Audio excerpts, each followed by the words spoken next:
Hello and welcome to the Alt Asset Allocation Podcast. Today's interview is with Jeff Karsh. He is the co-founder and CEO of Streitwise, which is a private REIT. Commercial real estate is a tricky one. This spans many different real estate types, such as office, retail, industrial, multifamily apartments, hotels, etc. In this episode, we talk about these different types, some potentially attractive geographies. For instance, we end up talking about Indianapolis a little bit, and then we go into more detail on Streitwise itself, fees, liquidity, types of properties, and the value add they make to the properties themselves as they purchase them. Platforms like Streitwise offer long-term investment vehicles with real estate with solid cash flows, but they don't come without their risks. This wasn't a paid or promotional interview. I just wanted to bring on Streitwise to discuss the platform and commercial real estate in even more detail. Before we jump into the episode, I wanted to take a second to thank you for all the great questions and feedback I've been getting. You guys rock. If you're getting some value from this podcast, please drop me a line or a review. These things really help and mean a lot. All right, Jeff Karsh on commercial real estate investing with Streitwise. Enjoy. Jeff, welcome to the Alt Asset Allocation Podcast from the other side of the US. Excited to have you on today, sir. Thank you, Ben. Pleasure to be on. Likewise. And we both live in the same city normally. So, we'll meet up in real life at some point, sometime in the future. Sounds like a plan. Cool. Well, commercial real estate, want to get into all the details, but let's start off with a little intro into Streitwise, who you guys are and what you do.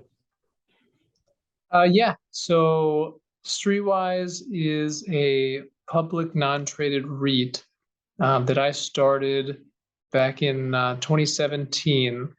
And really it was the idea driving it was, number one, to have a long-dated investment vehicle, one where, the sort of short-termism of fix and flips was not at play, and more so just focused on identifying great real estate and holding for a long term, for a long period of time, and just milking cash flows over a dated term where you can take advantage of all the sort of tax efficiencies that real estate offers and benefit investors that way.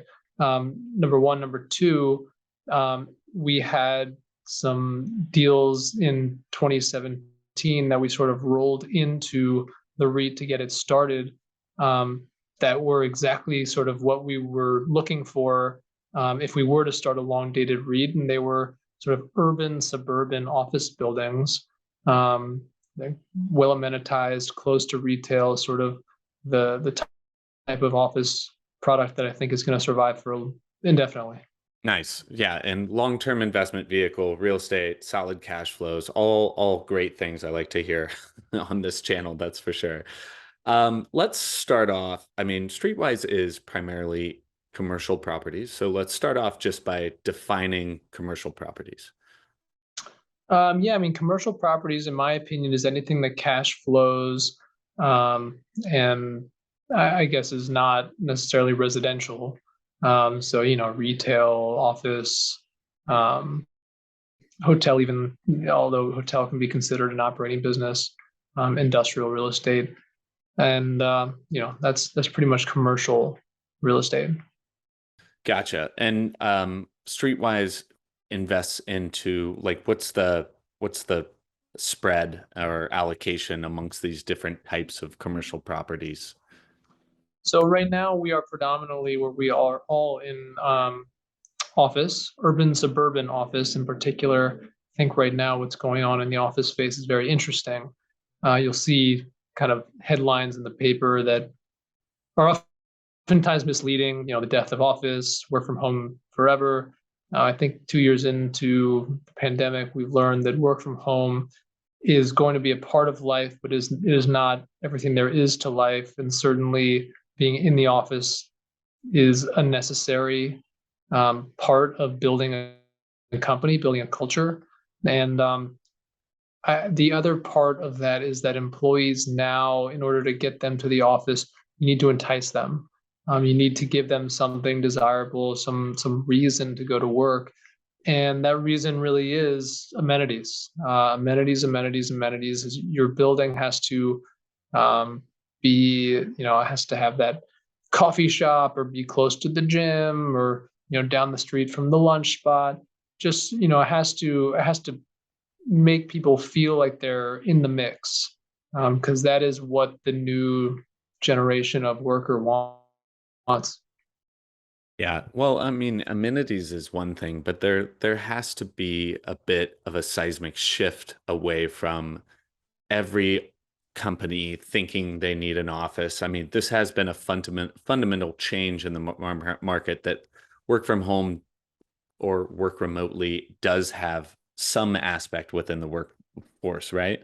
So when you're looking Certainly. at these like office buildings, has that changed significantly the criteria when thinking about these office buildings as investable assets?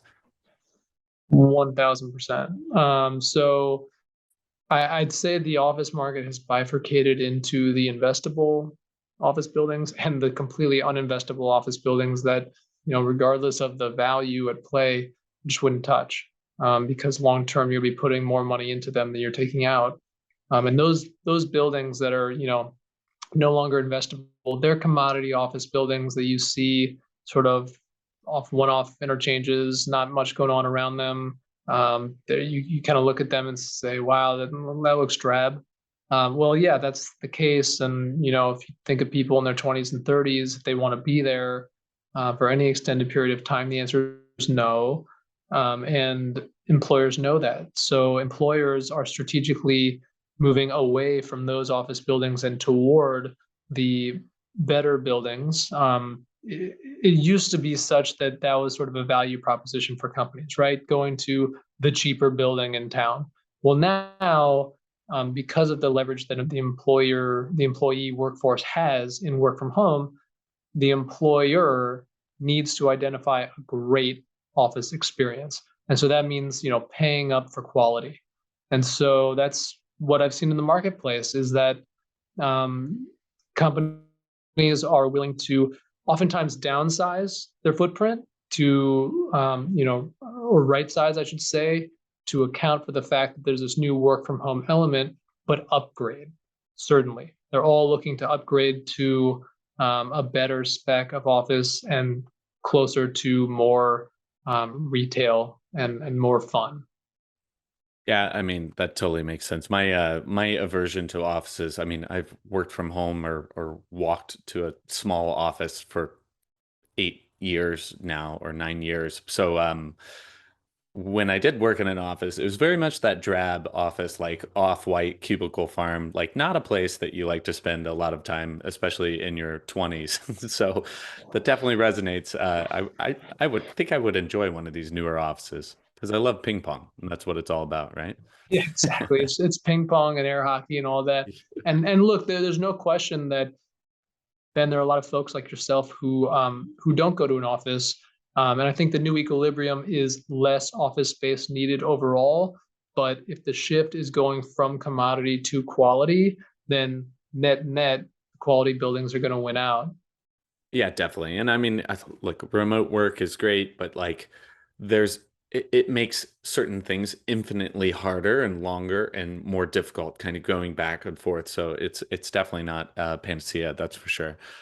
Um, okay, so jumping into kind of other categories within there, multifamily. Um, multifamily has had tremendous growth over the last like 5 years. Is this representative of some sort of macro trend in the entire real estate market, or let's double click a bit on multifamily in general? Yeah, multifamily is interesting. People have been saying over the last decade at various times that multifamily is, quote unquote, overheated or due for some sort of contraction that never really came.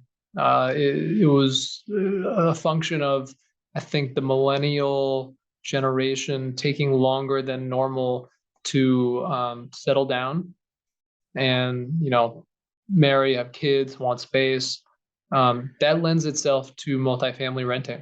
And then one thing that happened that was interesting during COVID, which, is no secret, how home values and apartment rent shot up, is that household formations were actually up. A lot of divorces, a lot of just people seeking their own space created new households and created more demand for apartments. I think that has been priced in. Certainly, I've been saying that for a number of years, but the cap rates are very low on multifamily, so I'm cautious.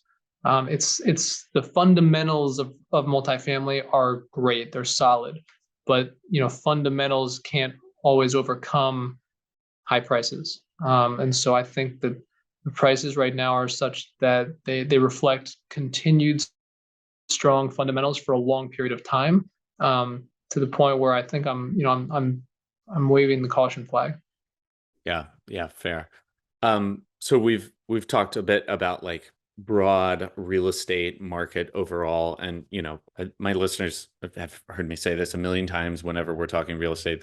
It's very hard to say like the real estate market overall because each of these geolocations operate slightly differently versus other ones. We were talking before we started, of buying properties in Indiana, where I'm from, or a place like California, where both of us reside. So very different markets, prices, expectations. Um, and with Streetwise, a lot of your investments, your past investments, have been in kind of these unsexy places, like where I'm from, or St. Louis, Cleveland, Tempe, Minneapolis, these sorts of places. So can you talk at first broadly about these types of locations, why they appear to be a little bit more investable from your perspective, and then maybe we'll jump into one or two of them. Yeah, Ben. Well, I think where you're from is very sexy, and I say that because um, it's not really the picture on the brochure that sends the distributions to investors. It is the investment, the underlying asset itself. And so, an example of one property that we do own in Streetwise is a property in Carmel, Indiana. It's a well-heeled suburb of Indianapolis and is sort of emblematic of our broader thesis, which is, if you go to these markets, these well-heeled markets where the decision makers live, that have great amenities, good incomes, you're going to see demand. The decision makers always want to be within a short drive of where they live, to the office, and in places like in Indianapolis, Carmel is a great place for them to locate just because it gives them that short drive, but it also gives them access to a great employee base. And so the deal that we did in Carmel is sort of right on something called the Monon, which you may know, but your listeners probably don't know. California, where you live now, has the ocean. It's got oceanfront property, and there's Park City, the mountains in Utah. Well, Indiana has the Monon, and Indianapolis in particular has the Monon, which is this great biking trail that stretches all the way from downtown. And this building sits right on the Monon, which is very attractive, and creates a great sort of mixed use, just energetic environment, which is exactly what employers are looking for, and is why we have gotten to 100% occupied in such a short period of time and have stayed there ever since we got there. Yeah, and I have a buddy that lives right near the Monon Trail. I'm curious, like what sort of trends are you looking for in these geolocations? Is it population growth, job growth, demographic changes? Like what are kind of the top line things that start off this checklist when entering a new location like Indianapolis, for instance? Yeah, I'm glad you asked the question because we're not really top line thinkers. We're more bottoms up. We look at the deal first, at the deal pencils, then we look at the location and sort of take it from there. So, for instance, I didn't know anything about the Mona. I didn't know how sexy your hometown was until I found that deal and I looked into Carmel and I said, that this is a great place. It's not just a great building and a great opportunity and a great value, it's a great submarket. So always look at the deal first, make sure that pencils then, and because a million deals don't pencil before one does, and then when it does, then you got to check the area, the surrounding area, to make sure it's acceptable. Yeah, that makes sense. But okay, so you start with the individual deal, the micro, make sure that that ticks the boxes, but then inevitably you do roll up to the macro and you make sure that you're not buying in some terrible section of some terrible dying town.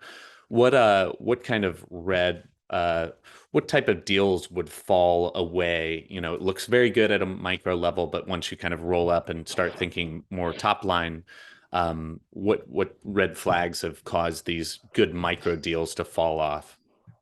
Yeah, places where populations are declining, or places where there is greater than average exposure to one or two industries that could move away from you.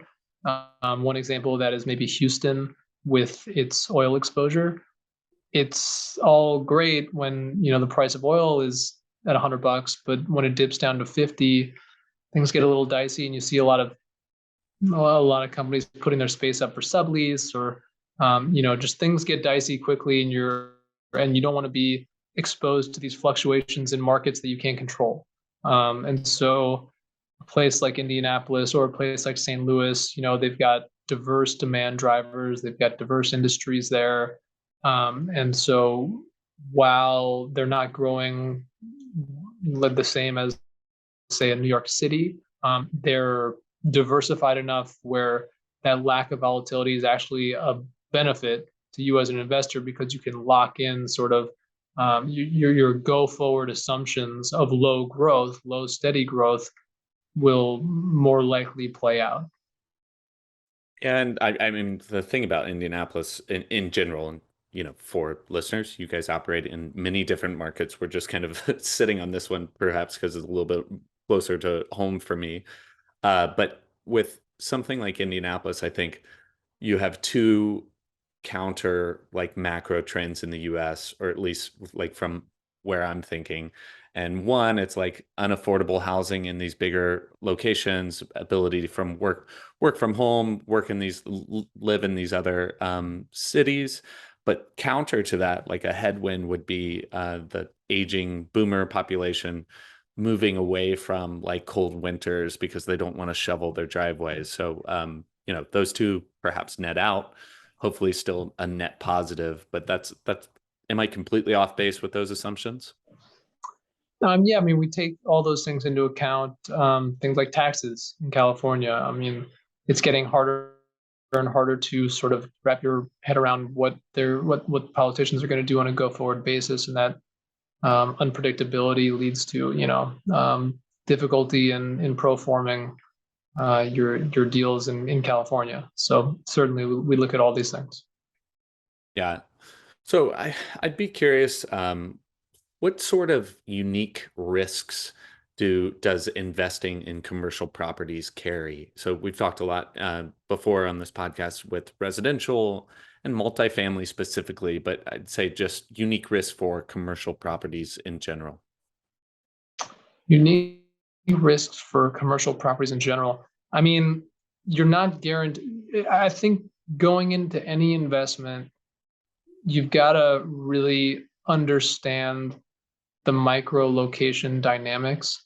And being an investor in out of state properties, that is incumbent upon myself and my team to really go out and diligence that stuff. Because if you haven't grown up in Indianapolis, you're not going to know all the drivers, all the different things that go on there. But it's incumbent upon the Streetwise team to, really speak with all the brokers in town, speak with business owners at the property and nearby, and just kind of get a sense of what has been going on, what is going on, and what is the municipality doing around it, infrastructurally, either for the greater good, or for the folly, to either improve or disimprove a property. Yeah, that makes sense. And when you purchase properties like these micro deals, do you typically renovate them and add value? If so, what sort of like quick value add lever do you typically pull when after purchasing? Yeah, well, my favorite value add lever is identifying a property that is a good deal that has been undermanaged. When you can find a property that's owned by sort of a mom and pop who is not terribly sophisticated, you can find a lot of low hanging fruit. Things like just lease structure, putting in little bells and whistles into leases that can, over the long term, improve the value of your property. Um, paying higher leasing commissions and or providing better tenant improvements to increase your rent is another sort of low hanging fruit um, piece that we look for. And then just generally speaking, mom and pops don't operate properties as efficiently. So maybe you'll find something that is 100% leased because they're just not charging enough.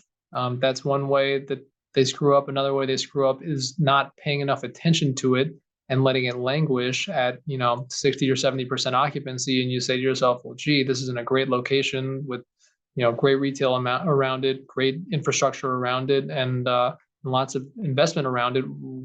There's no reason for this thing not to be stabilized. That's a great situation to put yourself into as well. Just throw yourself into that and manage it properly. Yeah, that also makes sense. I've read that Streetwise is pretty conservative when it comes to leverage. I'd be curious if you could talk on the state of leverage amongst other REITs currently. Yeah, I think most REITs use pretty conservative leverage. It Some funds get more aggressive, some syndicators get more aggressive on crowdfunding sites and whatnot. But the only way to really lose in real estate is to get over your skis and leverage. If you can continue fighting another day, you can generally win in real estate. And I'd say that if you're willing to give up some points in return, some yield in return for more conservative balance sheet, that's a good trade-off. That's something you should do and that's something that we abide by because we could juice our cash yield to investors a little more by increasing our leverage. But really, when you increase your leverage, yes, you increase the returns, but you're increasing your risk. And when something bad happens, that's magnified as well, and that's got to be taken into account. Yeah, when investors are looking at different REITs, whether public or private, um, what other things should they be looking for? I think they should be looking at, I mean, the underlying properties themselves, if they have the bandwidth, the team that is managing the properties and identifying the new properties and really working the portfolio, because experience is important. You don't want to be in a situation where you're backing some fly by night sponsor that is sort of just like hasn't seen business cycles enough to understand how to protect capital.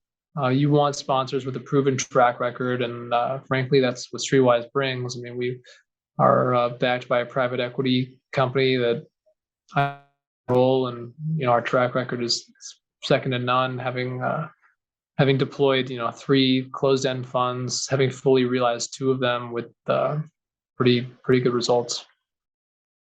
And all of those funds are commercial real estate as well. Yes, those funds. I mean, in those funds, we invested in all different property types: office, retail, hotel, industrial, apartments, even cold storage. So, anything that cash flows almost. Can we talk about how the different closed-end funds work with Streetwise and how all of these kind of fit together? I'm sorry, can you repeat the question, Ben? Just like Streetwise and then the three closed-end funds, how Yeah. these work together are different. Yeah. So Streetwise is sponsored by a private equity firm called Triperion Holdings. And I'm the CEO of both. And Triperion Holdings does some more sort of aggressive value add type deals, whereas Streetwise is the more long term, safer core plus vehicle. And so, it's the same team working on both vehicles. It just so happens that the funds that I speak of, these are value add funds. These are, like I said, more aggressive funds, a little higher leverage, seeking higher returns, and those are on the Triperion side, and then the non-traded REIT is on the Streetwise side, and eventually I'm going to offer some deals from the Triperion side for Streetwise investors. And then Streetwise is open for non-accredited investors, smaller minimums. It's like more of this like crowdfunding, Reg A plus. Anybody It, can get involved. exactly. It's utilizing Reg A plus, and you can invest in Streetwise for as little as about $5,000. So it's for investors who take their investments seriously, want to diversify into real estate, and want to be on a platform that is very transparent online, able to invest easily online, and see the sponsors that they're investing alongside, and kind of go from there. And let's double click on Streetwise a bit and talk about fees. Let's start with fees. Yeah. So in Streetwise, the fee is 2% of the equity amount. So if the net asset value of the Streetwise portfolio goes down, our fees go down. If it goes up, our fees go up. We don't charge any, acquisition fees, financing fees, or disposition fees. It's just that 2% asset management fee, and then 3% on your investment day one. That's sort of that's not a recurring fee. That's a marketing take. That's for our marketing expenses. Sure. And that could almost be considered like a front end load kind of thing. Exactly. Yeah. Okay. And then talk about liquidity. I mean, obviously you had said this is for longer term investors. I think there's like a 1 year lock, but then there is some sort of secondary market liquidity, right?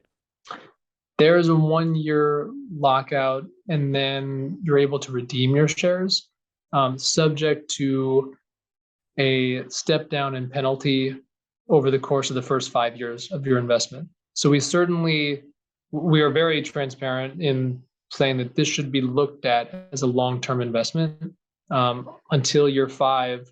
Well, for example, if you're redeeming your shares in year 4, you will get 97.5% of the NAV, the net asset value of your shares, back.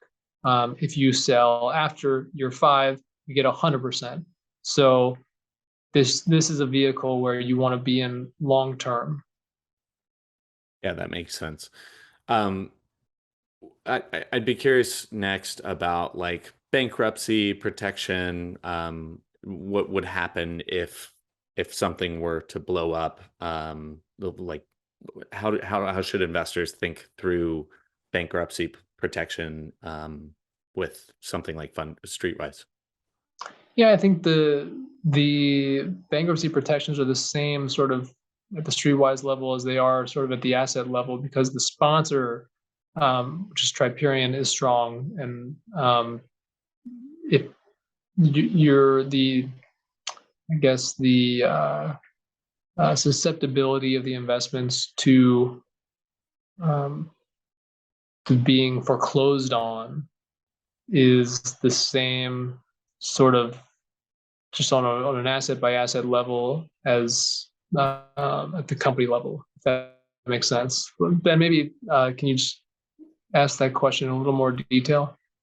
Yeah, I mean, I guess it for the uninformed investor, it's like this is a website that I put money in. It's crowdfunding. I own this non-publicly traded REIT.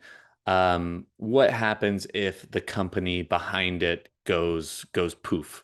Like, there's still assets there. Do I have any claim to them? What does that process look like to reassure me that I should give money or invest money?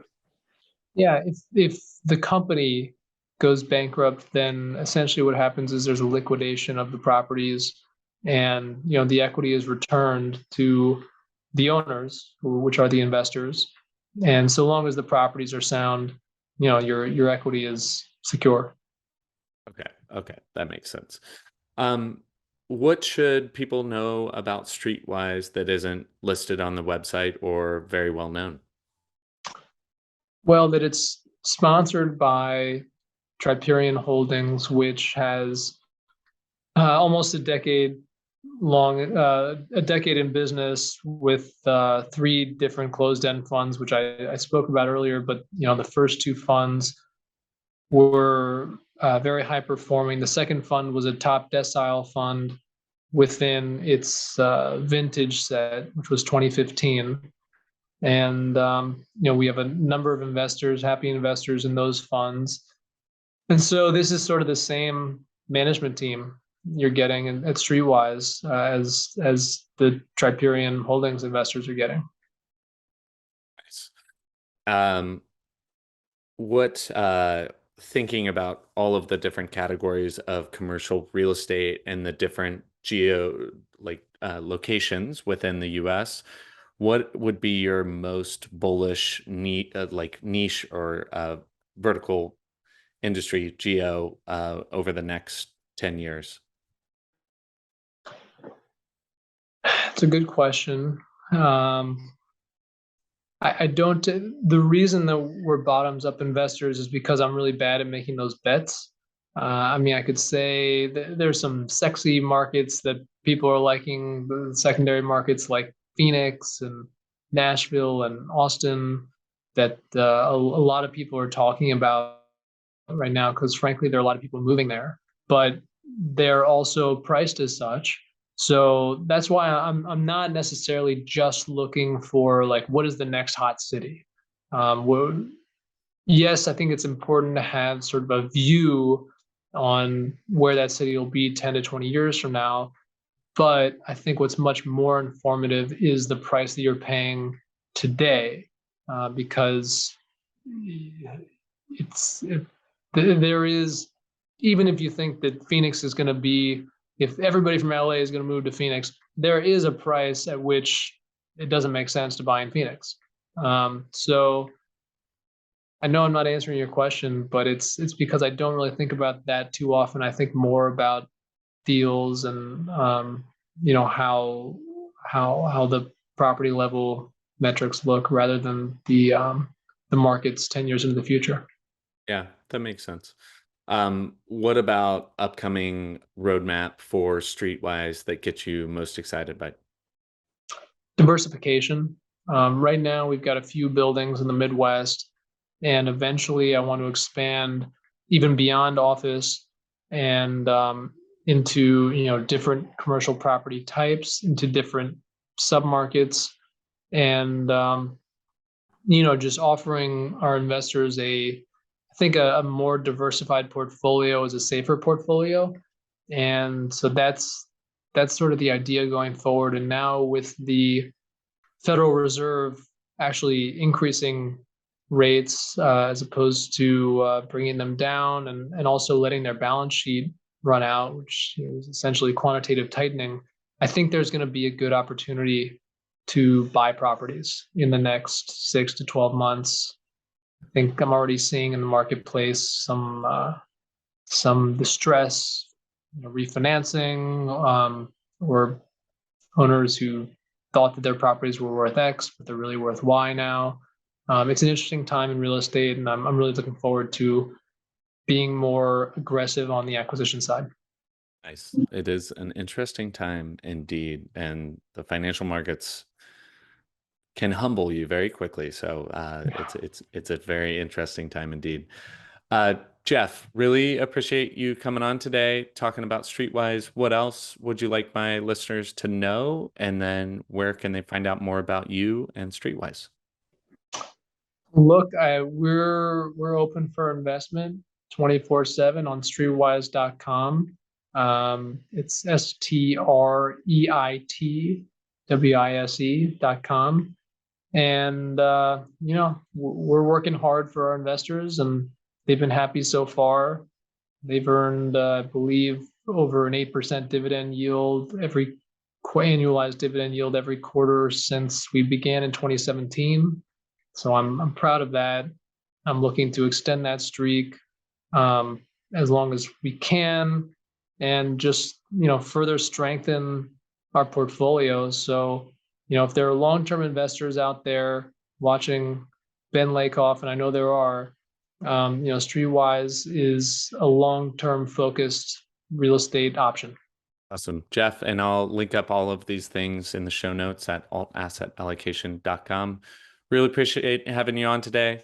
Have a great day and the rest of your summer. All right. Likewise, Ben. Thank you. Thank you. There you go. First off, thank you very much for listening all the way through. I hope you got a lot of value out of that conversation. As always, you can find show notes, links, and more at altassetallocation.com. Please share this with anyone you think might be interested and derive any value from this conversation. And as always, you can reach out to me for any feedback or questions. Please give the video a like, or even better, subscribe on YouTube or your podcast player of choice. This really helps others find the podcast or the video as well. Thanks a lot. Hope everybody has a fantastic day and stay safe out there and invest wisely. Cheers.